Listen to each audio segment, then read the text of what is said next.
ওকে, ঘুরে ফিরে আমরা আবারও জিরিতে চলে আসলাম। কিন্তু আমরা এই যে নিচে হচ্ছে একেবারে, এটা কি বলে, পাথরের টাইলস। হ্যাঁ, প্রাকৃতিক পাথরের মার্বেল টাইলস যাকে বলে আর কি। তো আমরা এখন আছি হচ্ছে একেবারে পাহাড়ের গহীনে, পাহাড়ের বুক ছিঁড়ে যে চলে যাচ্ছে এই ঝিরি দিয়ে। পাহাড়ের কান্নাগুলো কিভাবে দেখেন, যে পাহাড়ের কান্নাগুলো ঝিরি দিয়ে আস্তে আস্তে তারা শব্দ করতে করতে চলে যাচ্ছে একদম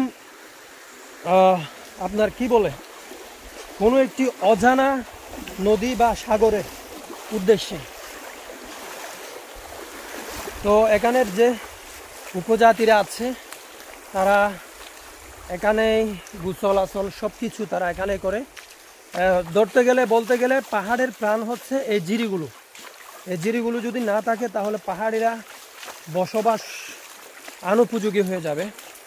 তাদের একমাত্র পাহাড়ের প্রাণ বলে এই জিরিগুলোকে। তো এই যে দেখেন শেখ আগে আগে হাঁটতেছে।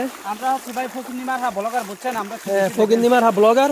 কিন্তু ওখানে আরেকটা হচ্ছে, ওখানে আমার দোকানের যে দেখাও একটু, আমার দোকানের লোগোটা স্টার প্লাস। হ্যাঁ, পাহাড়ে চলে আসছে। পাহাড়ে আমরা বিজ্ঞাপন দেওয়ার জন্য আপনাদেরকে বিজ্ঞাপন দেওয়ার জন্য একেবারে পাহাড়ে নিয়ে আসছি স্টার প্লাস। তো এই যে দেখেন সামনে,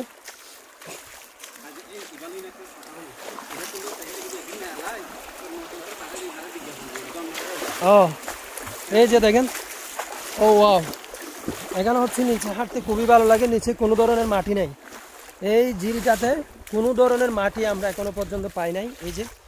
এই যে একেবারে পাথরে ঘেরা, কিন্তু পাথরগুলো হচ্ছে ধারালো এবং ছোট ছোট কিছু পাথর আছে যেগুলো পায়ে লাগলে আঘাত লাগে। কিন্তু এখানে যে আমরা খালি পায়ে হাঁটতেছি এটা কিন্তু আঘাত লাগতেছে। এখানে যদি আমরা স্পুট শুজ নিয়ে আসতে পারতাম তাহলে আমাদের জন্য বেটার হতো, বাট আমরা কালী পায়ে যখন চলে আসছি আমাদের পায়ে একটু ব্যথা লাগতেছে হালকা। আর এই যে ছোট ছোট যে পাথরগুলো, এগুলো পায়ে আঘাত দেয়, ঠিক আছে।